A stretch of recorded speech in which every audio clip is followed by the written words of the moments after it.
Well, you know, Mika, today is, of course, the Tuesday after Labor Day. Right. So summer's over. Yep. Yeah. Politics heats up. Politics heats up. Official start of the campaign. It's the unofficial start of election season. So we're now just 1 year and 2 months away from Election Day. President Trump can only hope that he fares better this fall than he did this summer. It's not a good summer. As the Washington Post noted over the weekend, many of Trump's advisors and outside allies privately consider his summer to be a period of missed opportunity and self-sabotage. And I would say that's probably putting it nicely. Recent poll numbers appear to back all this up. The latest national Quinnipiac poll shows Joe Biden, Elizabeth Warren, Bernie Sanders, Kamala Harris, and Pete Buttigieg all leading Trump by significant margins in potential 2020 matchups. All of them. Last month's Fox News poll also found the president trailing each Democratic challenger by at least 6 points and Biden by 12 points. As political analyst Harry Enton points out, no incumbent president has ever polled this poorly against his likely challengers at this point in the campaign, since at least World War II. So, you know, Jonathan Lemire, I will repeat it again for the 1,000th time. It's just remarkable to me that Donald Trump could be running on the economy.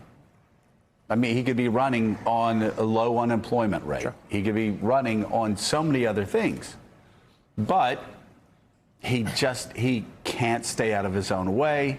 He has to pick fights. And, you know, this is a summer of the send them back, the fascist chants from the audience, from the crowd, send her back.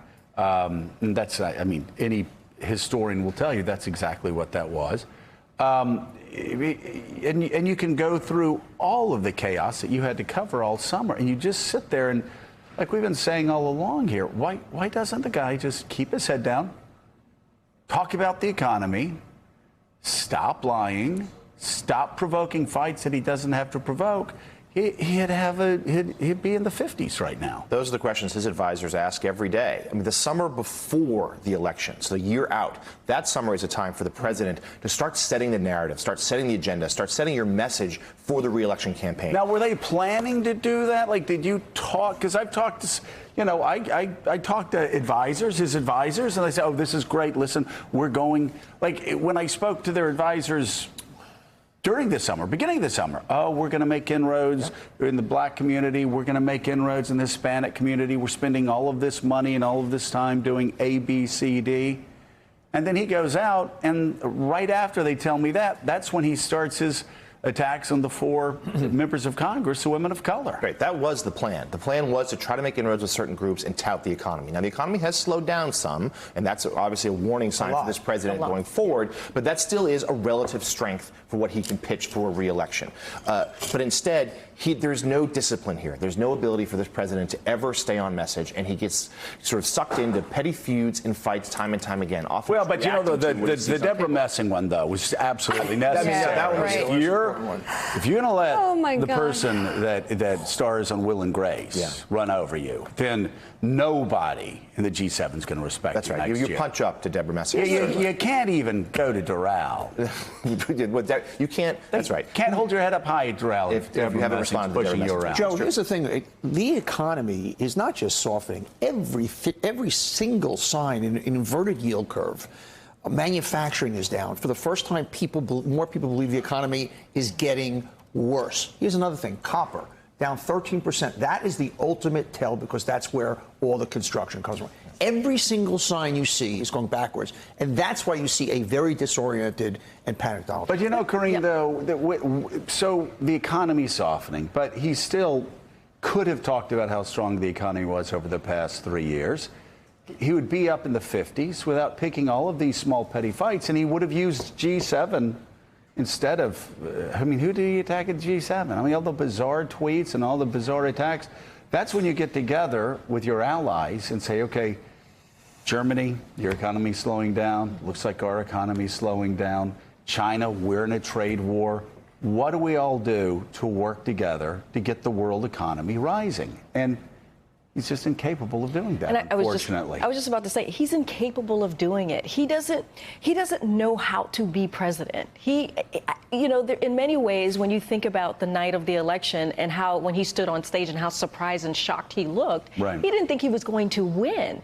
And I think the problem is, and I remember, I'm still young enough to remember that Republicans were telling me, don't worry about it. When time comes, when he goes through that transition, he will become presidential.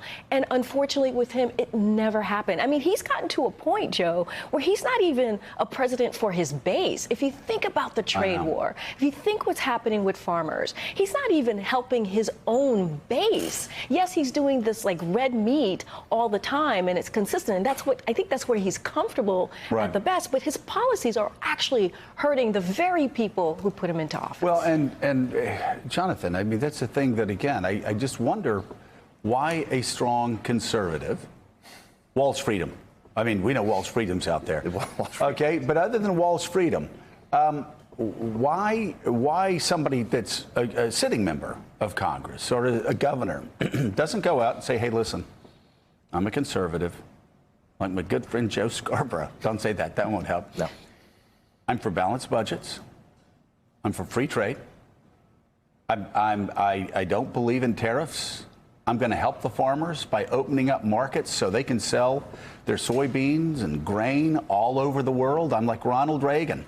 I want free markets. And yes, we're going to protect our border. Nobody's going to come in here unless we want them to come in here. But we're not going to stomp on legal immigration because, as Ronald Reagan said, that's our ticket forward. We're going to be Reaganite. We're also going to push back on an ex-KGB agent, and we're not going to let them, even if Mitch McConnell wants them to. We're not going to let them interfere with American democracy. That's not a hard message for a Republican, a conservative, to deliver in the Republican primary, and they get 35%. Right, a Republican who probably wouldn't win, but could make a strong showing, who could make, dent this president as he goes in the general election. There would seem to be an opening there, but no Republican wants to step up for fear of the president's Twitter account, for fear of his still extreme popularity among Republicans, where he's at 80, 85% sometimes. And this summer, the president has been flailing because of the economy, because he's been stuck into petty distractions, and it ends sort of appropriately, where he spends Labor Day weekend canceling a trip to Poland because he wanted to monitor this hurricane, and instead of projecting leadership, instead of holding events, monitoring the storm, he spent both of the last 2 days at his golf course in Virginia for hours at a time on the links. And golfing and tweeting that states that aren't going to be hit by hurricanes are going to be hit by hurricanes. Okay. Still ahead on Morning Joe, we've mentioned it a couple of times. President Trump congratulates Poland on the 80th anniversary of headlines like these. Germans invade and bomb Poland. Britain mobilizes. We'll talk about his peculiar message on the 80th anniversary of the outbreak of World War II. And tomorrow we'll speak with former Defense Secretary James Mattis here on set. You're watching Morning Joe. We'll be right back. Wow. Thanks for checking out MSNBC on YouTube, and make sure you subscribe to stay up to date on the day's biggest stories. And you can click on any of the videos around us to watch more from Morning Joe and MSNBC. Thanks so much for watching.